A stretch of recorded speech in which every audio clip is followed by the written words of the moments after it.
할렐루야. 미쁘신 주님의 은혜와 평강이 사랑하는 이그스피드 온 가족들과 함께 하시기를 소원합니다. 2025년 3월 13일 목요일 아침입니다.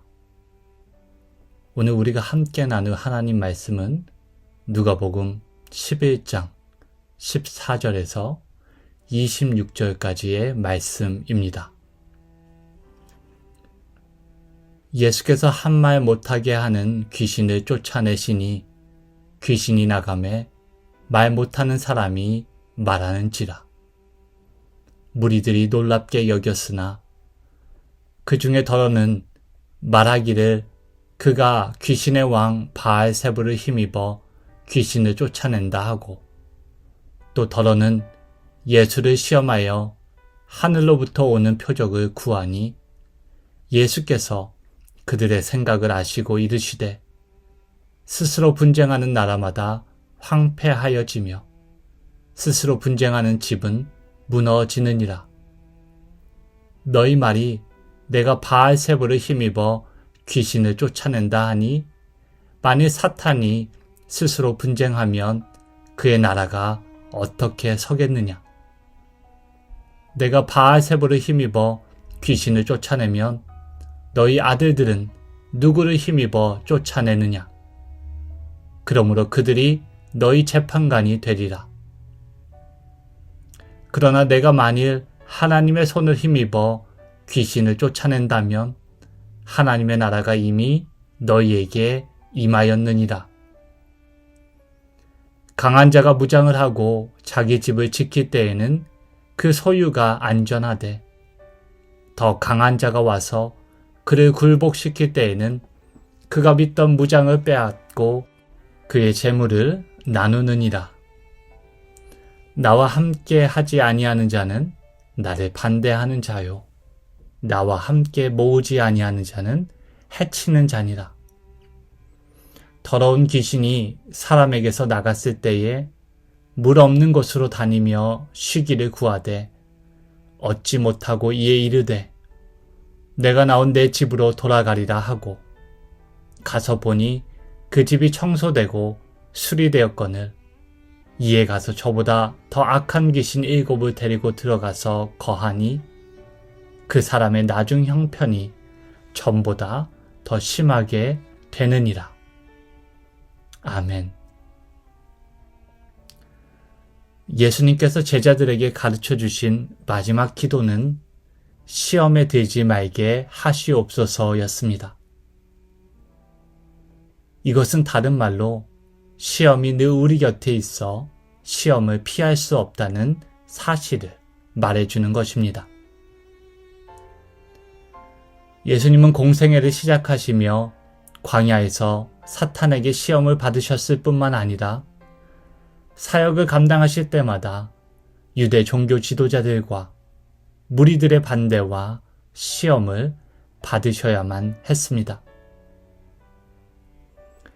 예수님은 짧은 생을 마치고 하늘로 올라가셨지만 누구보다 많은 시험을 겪으셨습니다. 히브리서 기자도 그 점을 강조합니다.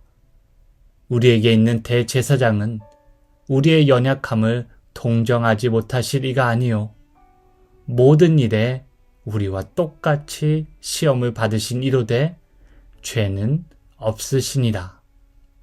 아멘. 시험에는 고난이 따릅니다. 그래서 우리는 시험 받기를 꺼려하고 고난 받기를 피하고자 합니다. 하지만 예수님은 시험과 고난이 찾아올 때 피하지 않으셨습니다. 그 안에서 하나님의 뜻을 지키며 살아가고자 하셨습니다. 예수님께서 귀신 들린 한 사람을 고치셨습니다. 그러자 예수님 곁에 선 무리 중 일부가 예수님의 표적의 출처를 의심하기 시작합니다. 15절을 보시면 그 중에 더러는 말하기를 예수님이 귀신의 왕 바알세불을 힘입어 귀신을 쫓아낸다 하였습니다. 바알세불은 사탄을 가리키는 표현으로 바알과 히브리어에서 배설물을 의미하는 단어가 합성된 것으로 보입니다. 초기 기독교 전통에서는 이 단어가 파리들의 주인이라는 의미로 사용되었고, 따라서 예수님을 바알세불, 바알의 배설물, 파리들의 주인이라고 부르는 것은 예수님을 조롱하는 것을 넘어 신성한 하나님의 아들을 모독하는 일이었습니다. 예수님을 폄하하고 조롱하는 데서 그치지 않고 16절을 보시면 더러 사람들은 예수를 시험하여 하늘로부터 오는 표적을 구하였다고 누가는 그렇게 기록하고 있습니다. 마치 광야에서 내가 만일 하나님의 아들이어든 이 돌들에게 명하여 떡이 되게 하라고 예수님을 시험했던 그 사탄의 음성이 들리는 듯 합니다.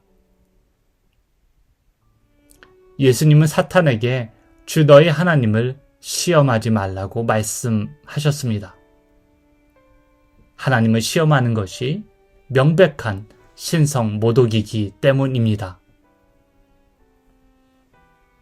예수님은 무리들의 마음속을 꿰뚫어 보셨습니다. 그들이 말하는 논리적 허점을 정확하게 지적하십니다.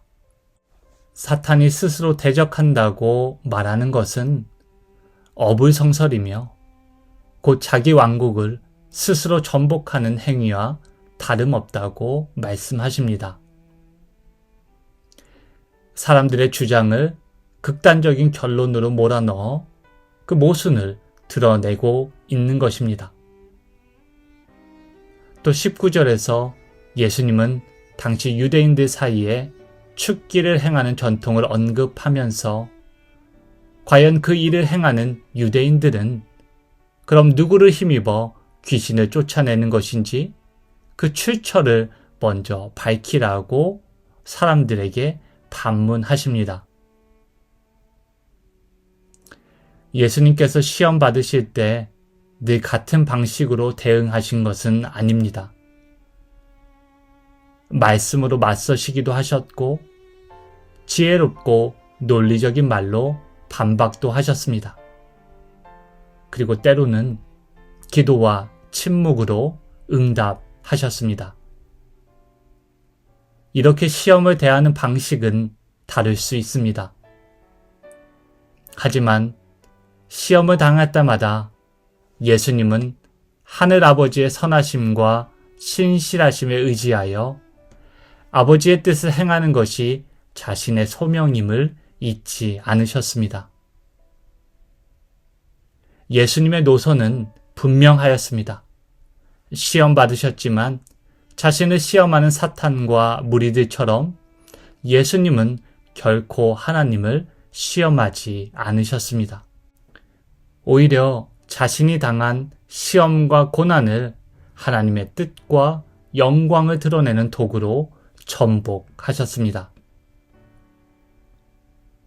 예수님의 제자인 우리도 노선이 분명해야 합니다.